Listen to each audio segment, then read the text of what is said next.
Hi అండి, అందరికీ నమస్కారం. గుర్రం పాపిరెడ్డి సినిమా 19th రిలీజ్ అవుతుంది. ఈ మధ్య సినిమా రిలీజ్ అవ్వాలంటే సినిమా హిట్ అవ్వాలంటే ట్రెండ్ అవ్వాలంటే మీమ్స్ రావాలి. ఆ మీమ్స్ రావాలంటే మీమ్ గాడ్ బ్లెస్సింగ్స్ ఉండాలి. ఆ బ్లెస్సింగ్ తీసుకోవడం కోసమే ఈరోజు మీమ్ గాడ్ దగ్గరికి వచ్చాం. సార్ బ్లెస్ చేయండి సార్. చెప్పండి సార్, మీరు చాలా కథలు వింటూ ఉంటారు కదా సార్. పర్టికులర్లీ గుర్రం పాపిరెడ్డి సినిమాని ఓకే చేయడానికి రీజన్ ఏంటి సార్? గుర్రం పాపిరెడ్డి సినిమాలో నాకు చాలా ఎక్స్క్లూజివ్ క్యారెక్టర్. అంటే ఈ క్యారెక్టర్స్ అన్నిటితో ఆడుకునే క్యారెక్టరు కొంచెం దాన్ని ఏమంటారు మెయిన్ క్యారెక్టర్ లాంటిది ఆల్మోస్ట్. అది దో హీరో హీరోయిన్ వాడు ఉన్న కామెడీ సెటప్ అంతా ఉన్నా కూడా డైరెక్టర్ నాకు స్టోరీ చెప్పినప్పుడు there is something new, there is novelty in this film అని యాక్సెప్ట్ చేద్దాం అనిపించింది. ఊరికి అలా చెప్తున్నాను కానీ సినిమా కూడా చేస్తాం కదా. నువ్వు సినిమాలో కదా విలన్వి? విలన్ కదా సార్. ఈ సినిమా కదా అసలు జనరల్గా సినిమాల్లో విలన్ క్యారెక్టర్స్ చేస్తాం. ఇక్కడ ఫ్రీగా ఉండొచ్చు, పెద్ద ప్రాబ్లం అలా ఉండాలి. ఇప్పుడు ఏదో మర్డర్ చేసి వచ్చిన వాళ్ళగా రైట్. ఎందుకంటే జీవన్ నాకు బాగా తెలుసు కాబట్టి తన మీద కొంచెం జోక్ చేస్తుంటాను. You are known as the the king of comedy atla anochu, and you have made so many crores of people laugh over the years. They not just like specific to our language but like everywhere all over the world, right? Ante who is that one person who makes you laugh the most? అదే ఉంటుంది పర్టికులర్గా ఇలా చేస్తే మనం కూడా నవ్వచ్చు అనేది. ఇది there is లాఫ్కు ఉన్నటువంటి పెద్ద advantage as well as disadvantage ఏంటంటే, మనం సినిమా చూస్తున్నాం అనుకోండి, సినిమా చూస్తున్నప్పుడు నవ్వొచ్చినప్పుడు ఆపుకొని ఇంటికి వెళ్ళి నవ్వలేం, ఇక్కడే నవ్వాలి, స్పాంటేనియస్గా నవ్వాలి. That shows the standard of comedy, the potentiality of comedy. అక్కడ చూస్తున్నాగానే భలే నవ్వొచ్చిందిరా అని. అదే మీరు ఫైట్స్ కానీ లేకపోతే రొమాన్స్ కానీ లేకపోతే ఇంకో క్యారెక్టర్ ఆర్టిస్ట్ కానీ అద్భుతంగా చేశాడనుకోండి, లేకపోతే ఈ సాంగ్స్ ఇవి చేశాడనుకో, ఇంటికి వెళ్ళిన తర్వాత సినిమా చూసి డైనింగ్ టేబుల్లో భోజనం చేస్తే భలే చేశాడు కదా సాంగు అని డిస్కస్ చేసుకోవడానికి ఉంటుంది. Comedy has no scope for that. So మనం ఇంత ఎందుకు సోది చెప్తున్నానంటే, మీరు అడిగిన ప్రశ్నకి ఒక చోట నుంచి మిమ్మల్ని నవ్వించగలిగింది. ఎప్పుడు ఎక్కడ నవ్వొచ్చినా నవ్వుతాం. నవ్వటం అనేది very common factor for common human being. I believe in that. కానీ when was the last time that you remember అట్లా మీరు ఏడ్పు వచ్చింది మీకు నవ్వుతే? అంత దారుణంగా ఎప్పుడైనా పాత టైంలో అన్న ప్రమాణం పూర్తిగా లేదు. నువ్వు మళ్ళీ పాత టైంలో కూడా నన్ను గుర్తు తెచ్చుకోమని 40-50 సంవత్సరాల క్రితం కూడా నవ్వలేదా సార్ అని కాదు. కళ్ళనీరు వచ్చేంత నవ్వు ఏమో ఐ డోంట్ రిమెంబర్. ఒకళ్ళు నవ్వారేమో తెలియదు.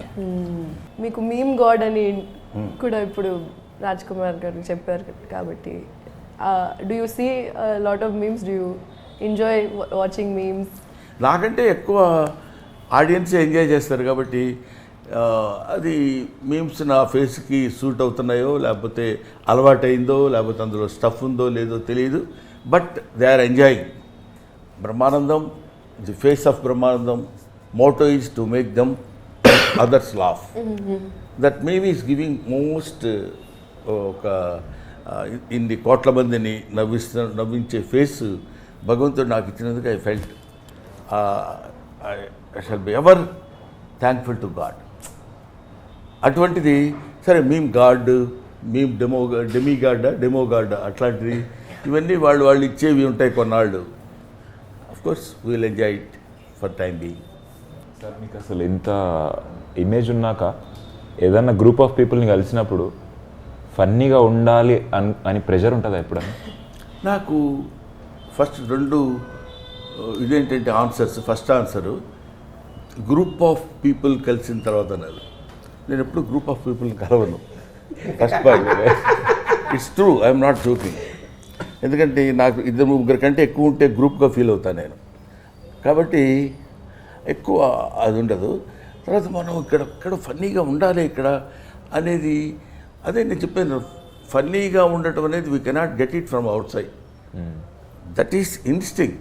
ఇప్పుడు అమ్మాయి ఏదో ప్రశ్న, మీరు ఎప్పుడన్నా మీ జీవితంలో రిగ్రెట్ అయ్యి నెలకేసి బాదుకొని కొట్టుకున్నారా అని అడిగినప్పుడు మనం ఇప్పుడు దీనికి మనం ఏం ఆన్సర్ ఇవ్వాలి అని ఉండదు. ఆటోమేటిక్గా అక్కడ ఉన్న సిచ్యువేషన్ బట్టి నవ్వు వస్తుంది, విల్ ఎంజాయ్ ఇట్. సార్ మీ లైఫ్లో లైక్ మీరు ఎదిగిన స్టేజెస్లో కానీ ఏదైనా కానీ లైక్ మనం పెరిగే కొద్దీ మన మెచ్యూరిటీ లెవెల్స్ పెరుగుతాయి, మనం అన్నీ తెలుసుకోవడం స్టార్ట్ చేస్తాం, ఇవాల్వ్ అవ్వడం స్టార్ట్ చేస్తాం. మీ లైఫ్లో ఏదన్నా ఒక బెస్ట్ ఫిలాసఫీ ఉంటుంది కదా సార్, అంటే లైక్ మాకు బాగా యూజ్ అయ్యే ఫిలాసఫీ ఫిలాసఫీ ఏం లేదమ్మా. Like life is a game, should play it. Life is a challenge, should meet it. ఎన్నో జరుగుతుంటాయి, అవన్నీ లెక్కలేసుకుంటూ కూర్చుంటే ఇటు వెయిట్ పెరుగుతుంటుంది. ఆఫ్టర్ ఆల్ మనం మ్యాక్సిమం బతికితే పుట్టిన 10 సంవత్సరాల వరకు మనకేం తెలియదు. ఇప్పుడంటే ఒక 5 సంవత్సరాలు బతుకున్నాం. ఆ తర్వాత 70 తర్వాత మనం ఏం ఆలోచించినా ఎవడో లెక్క చేయడు. మధ్యలో మన పీరియడ్ ఎంత, 50 to 60 years. దాన్ని మనం క్యాలిక్యులేట్ చేసుకుంటున్నప్పుడు మనకి ఎన్నో ఫేస్ చేస్తుంటాం. ఎన్ని ఫేస్ చేసినా ఫేస్ చేసిన దానిలో ఉన్న పాజిటివిటీని మనం తీసుకోగలిగితే నన్ కెన్ స్టాప్ అస్. ఎక్కడైనా ఏదో సినిమా ఫెయిల్ అయింది, అబ్బా ఈ సినిమా ఫెయిల్ అయింది, ఎలాగా నెక్స్ట్ ఏంటి. అందుకని మనకు కూడా failures are stepping stones to success. ఇలాంటివన్నీ ఎందుకు పుడతాయంటే మనల్ని మనం ఎంకరేజ్ చేసుకోవడానికి. మన వెనకాల ఎవరు లేరండి, మనకి దీన్ని ఏదో అంటారే ఇండస్ట్రీలో బ్యాకింగ్ ఎవరు లేరు, ప్లాట్ఫామ్ లేదు, ఇట్లాంటి పదాలు కొన్ని ఉంటాయి. ఏం అక్కర్లా, God has given you one platform. You should realise it. You should play in that platform. That's all. You keep on doing. ఇప్పుడు నేనున్నాను, నాకెవరున్నారు వెనక? నాకు నేనే ఉన్నాను వెనక. ఎవరికైనా ధైర్యం వెనకాల ఉందంటే 10 మంది మనుషులు ఉన్నారు, వాళ్ళందరూ నాకు తెలుసు, మినిస్టర్ తెలుసు, లేకపోతే ఇంకొక చీఫ్ మినిస్టర్, ప్రైమ్ మినిస్టర్ తెలుసు. అది కాదు ధైర్యం. నాకు నేనే ఉన్నాను అనుకోవడమే ధైర్యం. If you keep on doing that, ఇంకా నీకు ఇంకొకటి పాయింట్ ఏంటంటే, ఇప్పుడు మీరు అడిగిన దాన్ని బట్టి నీకు నువ్వులా ఉండాలనుకున్నప్పుడు నీకు ఏ ఇబ్బంది ఉండదు. నువ్వు ఇంకొకళ్ళ ఉండాలనుకున్నప్పుడు ఇబ్బంది స్టార్ట్ అవుతుంది. నాకు ప్రమోషన్స్లో అదే ప్రాబ్లం అవుతుంది.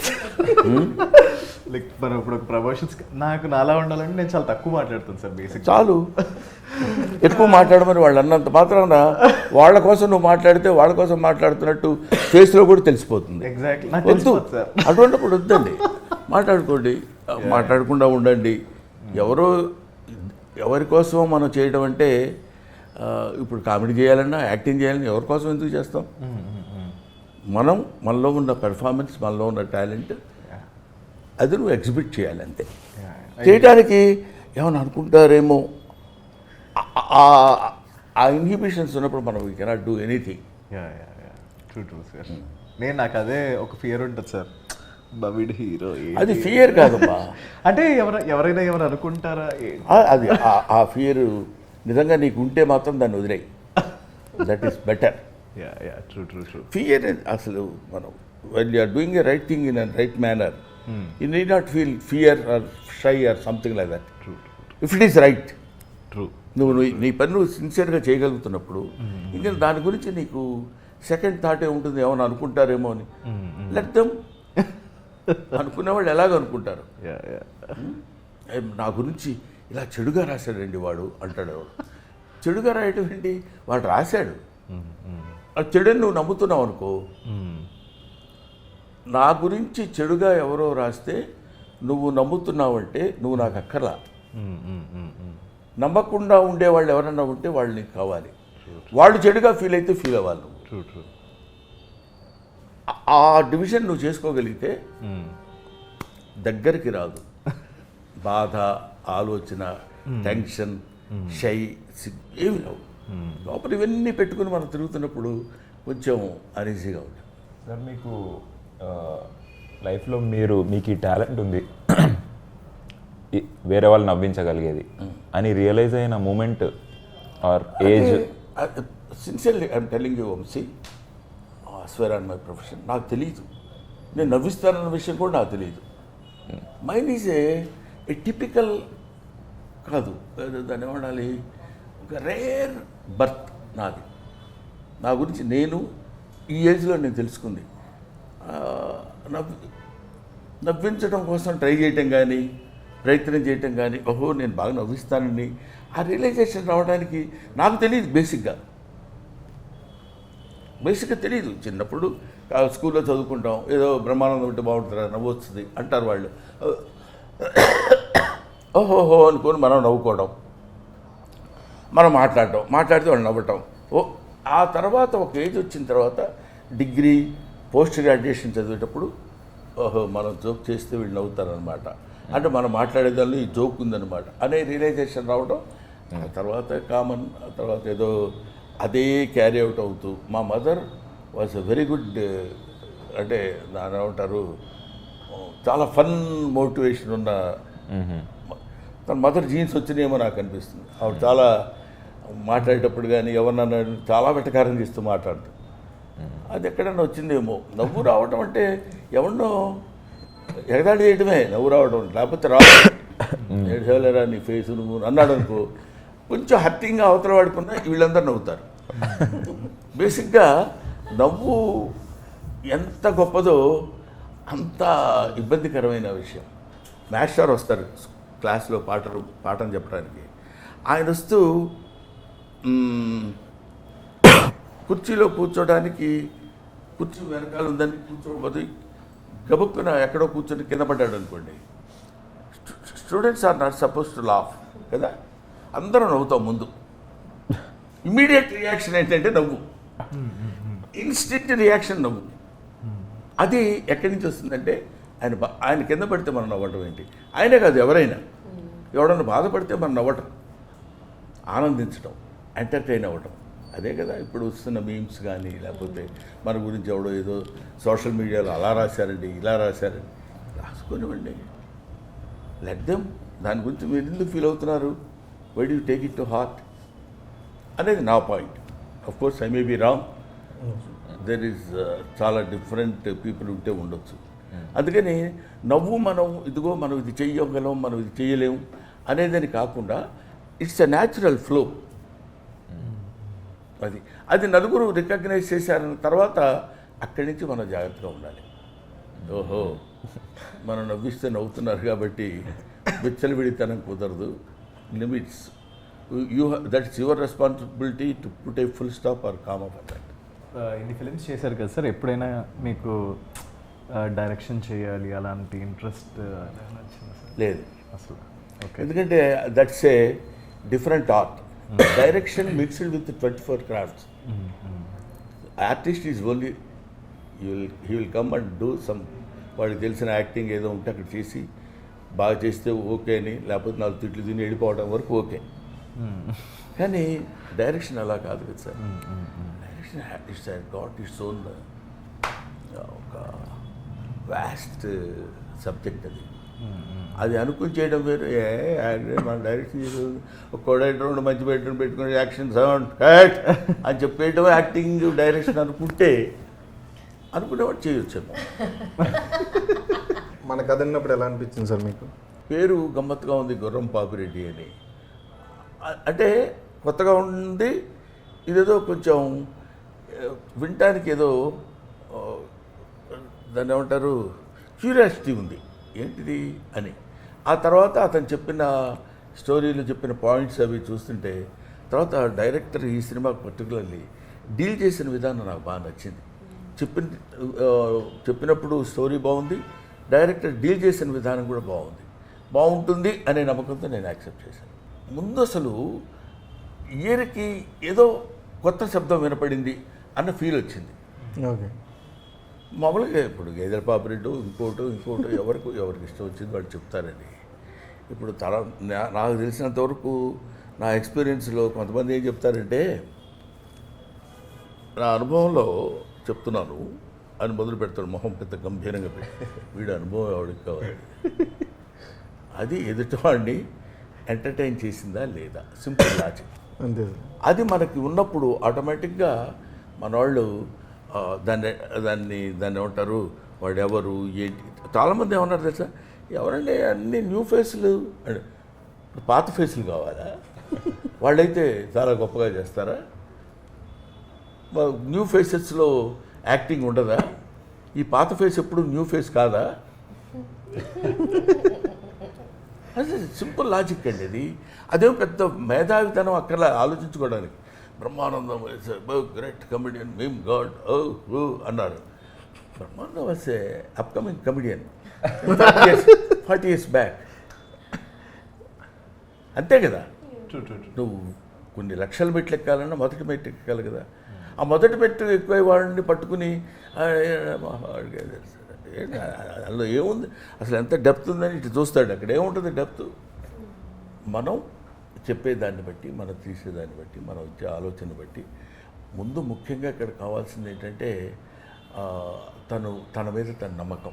ఇందాక నేను చెప్పింది ఆ నమ్మకం ఉన్నప్పుడు వెళ్ళిపోవడమే ఎంతవరకు అనేది. అది నాకు గుర్రం పాపిరెడ్డి సినిమాలో డైరెక్టర్ మురళీ మనోహర్ రెడ్డి చేసింది మాత్రం నిజంగా అప్రిషియేట్ చేసే విధంగా ఉంది. కష్టపడ్డాడు. సినిమా స్టార్టింగ్ నుంచి మా అందరికీ పడట్లేదు సార్ ఒకరికొకరు. బేసిక్గా డైరెక్టర్ కథ చెప్పినప్పుడు అయితే కథ అంతా మీరే హీరో అండి అని చెప్పారండి. ఈయనకి చెప్పినప్పుడు అదే చెప్పారంట, ఆయనకి చెప్పినప్పుడు అదే చెప్పారు, అందరికీ అదే చెప్పారు సార్. ఆయన హీరోయిన్ చెప్పుంటారు, హీరోయిన్ అని ఉంటారు. సౌదామిని ఆ హీరోయిన్ సార్. అదే కథ మీ అందరు ఎవరికి చెప్తే వాళ్ళకి హీరో అన్నారండి సార్. మీరు ట్రైలర్ టీజర్ చూసారు కదా సార్, మీకు ఎవరనిపించారు సార్? ఇప్పుడు ఇందులో మనం బేసిక్గా 2 మెట్లు ఎక్కువ ఆలోచించాలి కదా సార్. చెప్పండి. ఏంటంటే హీరో అంటే గొప్పోడని, కమెడియన్ అంటే తక్కువడని, క్యారెక్టర్ ఆర్టిస్ట్ అంటే ఒక మాదిరి అని, విలన్ అంటే 80% అని, ఈ లెక్కలు వేసుకోవడం మనం పెట్టుకున్న పేర్లు తప్ప. Artist is one, artist are so many. గుర్తుపెట్టుకోండి. అది కామెడీ కావచ్చు, ఇంకోటి కావచ్చు. అతనేంటంటే మీ క్యారెక్టర్ మంచిదండి, మీరు చాలా బేసిక్గా చాలా బాగుంటుంది, మీరే మెయిన్ క్యారెక్టర్, మీరే డ్రైవ్ చేస్తారు అని తన ఉద్దేశంలో ఉన్న పాయింట్ మనకు చెప్పవచ్చు. ఇప్పుడు నువ్వు హీరో అయిపోదాం, నేను కూడా హీరో అయిపోదాం అనుకుంటే ఎట్లా? అంతే సార్. ఎలుకే ఏనుగే కదా, సింపుల్ లాజిక్. ఎలుక చూసి నాకు ఈ పర్సనాలిటీ అది ఇస్తే ఉండేవాడిని అనుకోవటం. అందుకని మీరే హీరో అని చెప్పినప్పుడు అది అనుకోవడానికి లేదు. హీరో అంటే that is his job, he is doing that. Heroine that is her job, she is doing that. Comedian మన జాబ్, మనకిచ్చిన వర్క్ మనం చేసిన దానిలో ఎంత పర్సంటేజ్ నువ్వు కరెక్ట్గా how much attention you are paying towards your justification of your character అనే దానిలో మనం నిలబడాలి. విన్నారు కదా, నేనే హీరో. అంతే సార్. ఓహో, అదే చెప్పడానికి ఎంత నుంచి మరి చెప్తే ఇంతసేపు అనేవాడిని కాదు కదా, నువ్వే హీరో, వీళ్ళందరూ అట్లా ఫీల్ అవుతున్నారు కానీ అని. ఇప్పుడు మాకు 5 రోజులు ఉన్నాయి సార్ రిలీజ్కి. మనకి ఈ 5 రోజుల్లో ఇప్పుడు ఎలా అయిపోయిందంటే ఇంకా మార్కెట్ చేస్తూనే ఉండాలి ఏదో ఒక ఐడియాస్. ఇక్కడ బేసిక్గా ఏదో ఐడియాస్, ఏదో మార్కెట్ చేయాలి. ఈ కాంపిటీషన్ ఎక్కువైపోయింది వంశీ, తప్పట్లేదు. ఈ కాంపిటేటివ్ వరల్డ్లో ఒకడిని మించి ఒకడు చేయాలి. ఏదో చేసి ఏదో సంతృప్తి పరిస్తే మనం పెట్టి బేసిక్గా ఏంటి, భార్యామూలమిదం గృహం, కృషిమూలమిదం ఫలం, వేదం మూలమిదం జ్ఞానం, ధనం మూలమిదం జగత్. ఒక్కడికి అర్థం కాలేదు, అర్థం అవ్వాల్సిన పని లేదు. కాకపోతే ఇక్కడ చివరికి చెప్పింది ఏంటంటే డబ్బు. By hook or crook we should earn money. వాడు ఇట్లాంటి మీటింగ్స్ లేకపోతే ఇలాంటివి పెట్టి దీని ద్వారా బ్రహ్మానందం ఏదో కొన్ని సమాధానాలు చెప్పాడు రా, ఏదో గుర్రం పాపిరెడ్డి దానికి ఆడేదో ఇంటర్వ్యూ ఇచ్చాడు, చాలా బాగుందన్నాడు అని ఇది జనంలో కొంతమందికి వెళ్తే, ఈ మీమ్ గార్డు వీడి ఫేస్ చూసి కొంతమంది విని అసలు ముందు సినిమా ఎలా ఉంటుంది అనుకునే దానికంటే గుర్రం పాపిరెడ్డి అనే సినిమా ఒకటి రిలీజ్ అవుతుంది అని తెలియపరచడం కోసం తెలిస్తే ఎక్కువ మంది చూస్తారు. సార్ మీరు ఎక్కువగా అడగటమే చూసారా అసలు సార్ మీరు ఏంటి అసలు చచ్చిపోయిన 11వ రోజు మనం మాట్లాడుతున్న ఫీలింగ్ ఎందుకు? ఇటువంటి మనిషి అసలు ఎప్పుడు అంటే ఏం చెప్పాలి నేను? ఫన్నీగా ఉంటుంది, కామెడీగా ఉంటుంది, ఏం చెప్పాలి? సార్ మీరు పన్నీగా ఎక్కువ నవ్వుకుండే మూమెంట్స్ ఏముంటాయి సార్? ఇదిగో right. Thank you very much brothers. Thank you sir. చూసా పాప అతను ఎప్పుడు అయిపోద్దా అన్నట్టు ఇందాక నుంచి అదే మూడ్లో ఉన్నాడు తప్ప మనం ఏదో ఒకటి అడిగి ఇంక వీడి ఆపితే బాగుండు అన్న ఫీలింగ్లో ఉన్నారు. ఏం అడుగుతాం సార్, వీళ్ళు అడిగిన రా టాక్స్లో ఆల్రెడీ మీరు ఆన్సర్లు ఇచ్చేసారు. మనం ఏం అడుగుతాం కొత్తగా? ఆయన ఒక్కడే జీనియస్ సార్. అడగకపోవడం genius. No action is acting అని. రైట్ అమ్మా, థ్యాంక్ యూ. Thanks, sir.